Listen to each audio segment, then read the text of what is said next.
ভারতের সেমিফাইনালে যাবার সর্বশেষ সমীকরণটা তো একদম সহজ। যদিও ম্যাচটা পরিত্যক্ত হয়ে গেলে একটা ঝামেলা আছে, কিন্তু আদতে ওই ম্যাচ পরিত্যক্ত হবার কোনো সম্ভাবনাই নাই।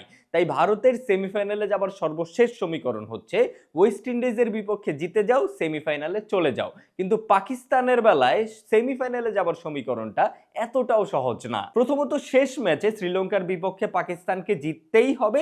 দ্বিতীয়ত, এমন ব্যবধানে জিততে হবে যা পাকিস্তানের বর্তমান পারফরমেন্স অনুযায়ী অসম্ভব রকমের কঠিন। সমীকরণ অনুযায়ী পাকিস্তান যদি আগে ব্যাটিং করে তাহলে পাকিস্তানকে জিততে হবে অন্তত 65 রানে।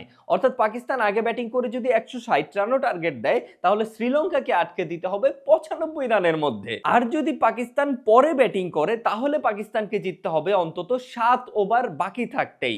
অর্থাৎ শ্রীলঙ্কা আগে ব্যাটিং করে যদি 160 রানও টার্গেট দেয় তাহলে পাকিস্তানকে সেই 160 রান করে ফেলতে হবে 13 ওভারের আগেই। আবার ভারতের মতো পাকিস্তানের ম্যাচও যদি পরিত্যক্ত হয়ে যায় তাহলে ভারতের মতো পাকিস্তানও বাদ পড়ে যাবে, কারণ নিউজিল্যান্ডের পয়েন্ট অলরেডি 3 আর পাকিস্তানের পয়েন্ট 1। তাই খাতা কলমে পাকিস্তানের সেমিফাইনালে যাবার এখনো একটা সুযোগ রয়েছে, কিন্তু বাস্তবে সেটা কঠিন, বেশ অনেকটাই কঠিন।